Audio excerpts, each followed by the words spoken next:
Site that I've linked to below. I haven't verified it, but that's what that website claims. Take a look at the orange chart. You could see those 5 drugs: Enbrel, Eliquis, PCB13, Lyrica, and Lipitor. You might notice that one is different than the others. For 4 out of those drugs, you had at least 2 years of safety review period. One had 4.9 years, 7.5 years, almost 6.6 years. And 4 of them had a placebo control in their clinical trials that were relied upon to license those products. One of them didn't. Guess what? You probably already guessed it. Which one's the vaccine among? There's only one vaccine on that list. PCB13, that's right.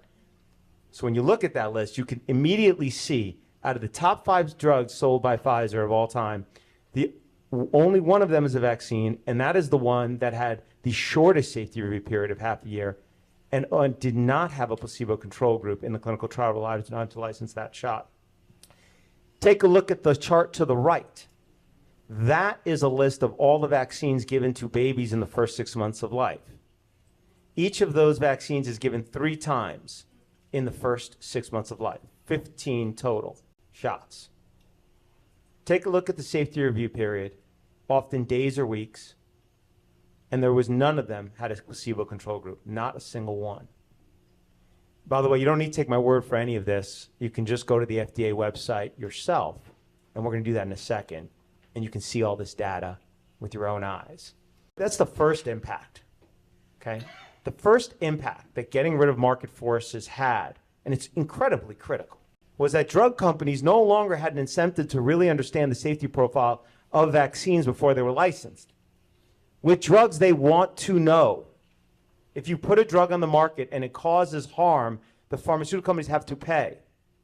They want to know clearly what the safety profile is of a drug before it goes on the market. Because you put it on the market and they sell $3 billion worth of it, but they cause $10 billion worth of damages, they got to pay that $10 billion. That doesn't work out so well math-wise. But when a vaccine, when they're doing the clinical trial before it goes on the market, there is no concern about having to pay for damages. There is no incentive to look at it. It's not nefarious. It's not devious. It's just the economic structure that Congress created for them. Pharmaceutical companies are there to make money, and they will take the path of least resistance to get there. In fact, if they don't do that, I'm not sure they're actually doing what they're supposed to do vis-a-vis their shareholders. These 2 charts, I think, make that crystal clear, the impact on clinical trials by getting rid of market forces. Next slide, please. And why are clinical trials so important? Here's why. After a vaccine or drug is put on the market and licensed, if you then want to do a placebo-controlled trial, they tell you it's unethical. It's unethical to withhold the vaccine from any child because it's now a licensed product. So you can't do a placebo-controlled trial after it's licensed. And without a placebo-controlled trial, they tell you, typically, you can never establish causation between an alleged injury and the product. The only thing you can do after licensure typically are what's known as retrospective, typically epidemiological studies. You take historical data, you look backwards, and you do these studies, but they say those can never prove causation. So it's an incredible system. You license a product without a proper clinical trial, and then after it's licensed, you say you can never do one because it's unethical. And anybody who claims an injury, you can just say it's correlation, not causation, because you don't have a clinical trial with placebo. Next slide, please. Just to be clear, I'm showing you all this not to take issue with other vaccines, but I want to explain the paradigm in which COVID-19 vaccines fell into, okay? Let's take a look at one of the vaccines, and we'll just start at the very first vaccine on the childhood schedule, hepatitis B. That is the childhood schedule by the CDC, and you can see the very first shot there is hepatitis B given at birth, right when they come out into the world on the first day, then at 1 month, and then at 6 months. Next slide, please. This is the package insert for the hepatitis B vaccine given to babies on the very first day of life. Okay, this is from the FDA website. And in section 6.1 of every package insert, that's that piece of paper, and every drug and vaccine you get, it's a big piece of paper. Yep, blank one right there for, if that means must meant it was EUA. And in section 6.1, under the federal regulations, the pharmaceutical company must summarize the clinical trial experience. It's required to do so by law. Let's read together exactly what the clinical trial was that was relied upon to license this hepatitis B given to one-day-old babies. Now think about this. You're giving the shot to a one-day-old baby, okay? Asthma is not usually diagnosed till a few years of age. Developmental disorders are not diagnosed till they're usually in school. Autoimmune, all kinds of issues often take years to assess, especially with the baby. You know, you've ever seen one that's really small. They don't talk. They can't really explain what's wrong. You'd expect the safety review period would at least be years. Well, let's read it. In 3 clinical studies, 434 doses of Recombivac's HB 5 micrograms were administered to 147 healthy infants and children up to 10 years of age who monitored for 5 days after each dose. There are 3 markers of a clinical trial that you typically look at to see if it's good. 1, how many people are in the trial? How robust is it, right? Meaning, it's 147 folks, children, up to 10 years of age. It is not what epidemiologists and statisticians would call properly powered to assess anything, okay? 2, even if it was properly powered by having enough children, 5 days of safety monitoring. 5 days. If I was to try and make up, literally, come up with the most sinister thing you can think of a vaccine, just make it up, I would never have dreamed of saying that. I would never have dreamed to say, yeah, you know, the FDA licensed the Hep B vaccine for babies with 5 days of monitoring after the injection. Nobody would believe you because it sounds crazy. It is crazy, by the way. But there it is, black and white on the FDA website. And next slide, please. In fact, I'd love to I just want to, because it's so unbelievable, I'd like to just walk you through this for a second. Can you kindly click on the Google link? We're going to go to Google because that's, you know, Dr. Google knows everything. Can you kindly type in FDA licensed vaccines? Everybody can do this at home. Anybody ever questions you about the hepatitis B vaccine I just talked about, you can do this. Kindly click on the first link. We are now on the FDA website. Can you please scroll down to hepatitis B vaccines? Great. Stop right there, please. You can see there's 4 standalone shots. You can only give a standalone shot on the first day of life. Recombivac's HB, and then 3 other products. Only Recombivac's HB and Engerix B, by the way, are licensed for first day of life. The other 2 are only 18 and older. We'll take a look at Recombivac's HB, but before we do that, by the way, just, you know, Engerix B was only safety monitored for 4 days. So let's look at the longer period, you know. Can you kindly click on hepatitis B for Recombivac's HB? Excellent. Thank you. Scroll down, please. Can you click on the package insert, please? Voila. And zoom in just a little bit, make it bigger so folks can see it. Now scroll down a little more to the table of contents. There we go, section 6.1, adverse reactions, clinical trial experience. Can you kindly scroll down to section 6.1? Perfect. And that is all of the text in section 6.1 other than some of the reactions. And you can see right there it is, in 3 clinical studies, 434 doses, what we just read before. So there it is, on the FDA website.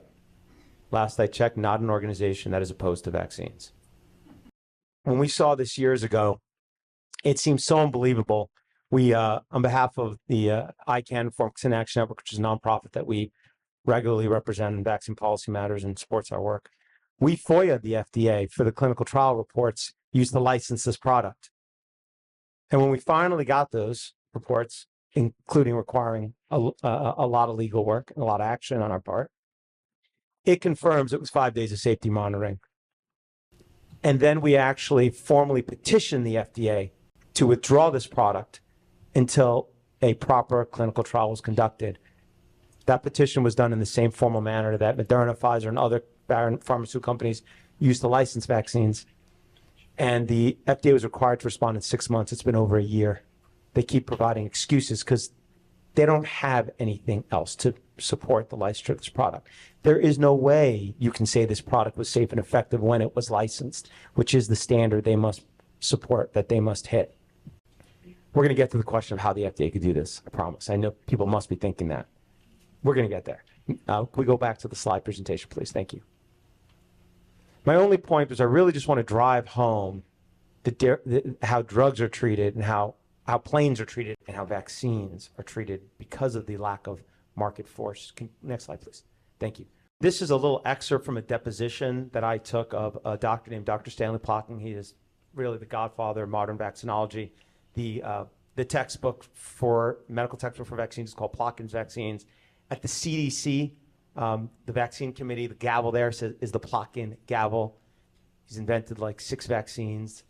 And in a deposition that I had the opportunity to have with him, I went through this with him with regards to Recombavax HB and how, it's isn't it problematic that you can only assess causation with a proper clinical trial, but then you let these vaccines get licensed without a proper clinical trial?